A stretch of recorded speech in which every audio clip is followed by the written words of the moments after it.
बिस्मिल्लाहिर्रहमानिर्रहीम, अस्सलाम वालेकुम।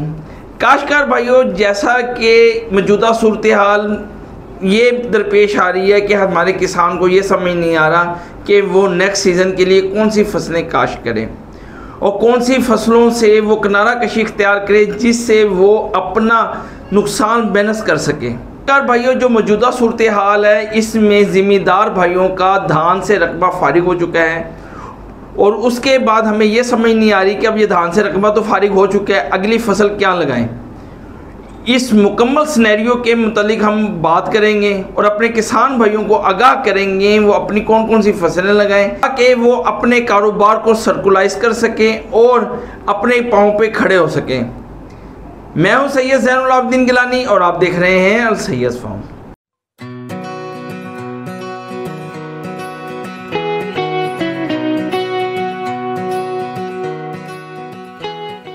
किसान भाइयों, इस टाइम हमारे साथ मौजूद हैं सैयद शाह हसन गिलानी साहब। इनसे हम बात करेंगे और इनसे रहनुमाई लेने की कोशिश करेंगे। अस्सलाम वालेकुम गिलानी साहब। अच्छा गिलानी साहब, जो सिनेरियो इस टाइम बन चुका है उसमें आप हमारे किसान भाइयों की रहनुमाई करें कि वो इस टाइम कौन सी प्रॉफिटेबल वाली सब्जियात या फसलें लगाएं ताकि वो अपने पैरों पर खड़े हो सकें। हम दो ग्रुप में तकसीम करेंगे, एक तो सब्जियात हो गई वेजिटेबल और एक इजनास हो गई।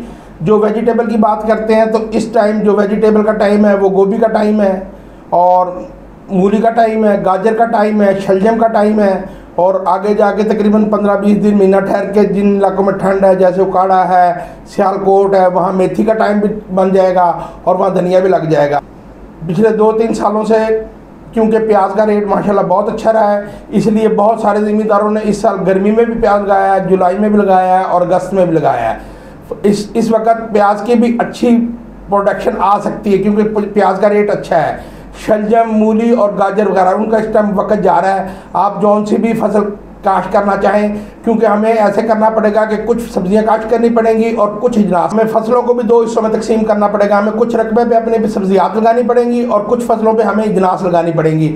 जिन फसलों में हम सब्जियात लगाएंगे उससे ये होगा कि एक तो हमारा 50-60 दिन के बाद सब्जियां आने शुरू हो जाती हैं और हमारा कुछ ना कुछ जो सर्कल है घूमेगा।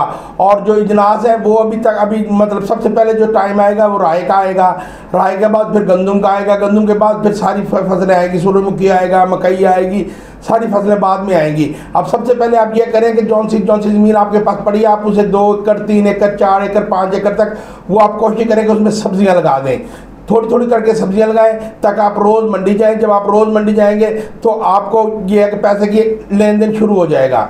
और ये जो नुकसान हुआ है ये तो भाई अल्लाह ही पूरा कर सकता है क्योंकि ज़मींदार को नुकसान इतना ज़्यादा हो गया कि अब उसकी भरमार बहुत आगे, क्योंकि अब फसल नहीं लगानी है, नई फसल के लिए भी आपको डीजल की ज़रूरत होगी, स्प्रे की, खाद की, ज़मीन की बनाई के लिए, और ये सारी सूरत हाल अब ज़मींदार के लिए इंतहाई मुश्किलात है। बहरहाल अल्लाह मेहरबानी करने वाला, उम्मीद है कि आगे आने वाला वक्त ज़मींदार के लिए आसानी पैदा करेगा। सोचेगा ना कि उसकी सारी आमदनी जौन सी है, जो सारा जो नुकसान हुआ है और जो सब कुछ हुआ है वो एक ही फसल से मैनेज कर लेगा, ये उसकी इस टाइम सबसे बड़ी गलती होगी। कुछ ज़मींदारों को टनल फार्मिंग में आना चाहिए, कुछ ज़मींदार गोभी लगा लें, मकई लगा लें, कोई आगे गंदम लगा लें, कोई सब्जियात लगा लें। जब आप मुख्तलिफ फसलों पर लगाएंगे ना, किसी में कम पैसे कमाएंगे, किसी में ज़्यादा कमाएंगे और कम अज़ कम आपका कुछ ना कुछ सूरत हाल बेहतर हो जाएगी। अगर हम पिछले साल की तरह जैसे हुआ, लोगों ने मकई का रेट कम था, 1200-1300 था, लोगों ने मकई फाड़ी और गंदम पर सवार हो गए। वो जब गंदम का टाइम आया तो बिल्कुल ही धड़ाम हो गई और जिसकी वजह से ज़मींदार बिल्कुल ही बैठ गया। इस साल फिर ज़मींदार के पास फसलें काश्त करने के लिए पैसा नहीं था, जिसकी वजह से बहुत ज़्यादा नुकसान हुआ। गिलानी साहब, बहुत बहुत शुक्रिया कि आपने हमारे किसान भाइयों की रहनुमाई की।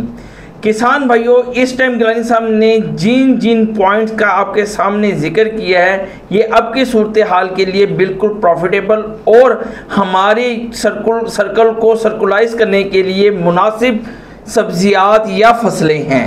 हमें चाहिए कि हम अपनी जो ज़मीन फारिग पड़ी है उनमें मैनेज करके अपनी फसलों को मैनेज करें ताकि हम अपना सर्कल घुमा सकें। उम्मीद है कि आपको हमारी आज की ये वीडियो पसंद आई होगी। अगर आपको हमारी ये वीडियो पसंद आए तो हमारे चैनल को सब्सक्राइब ज़रूर करें, बेल आइकन के बटन को ज़रूर प्रेस किया करें ताकि हमारी आने वाली वीडियो का नोटिफिकेशन आपको मिल सके। नेक्स्ट वीडियो तक के लिए मुझे इजाज़त दें। अल्लाह हाफिज़।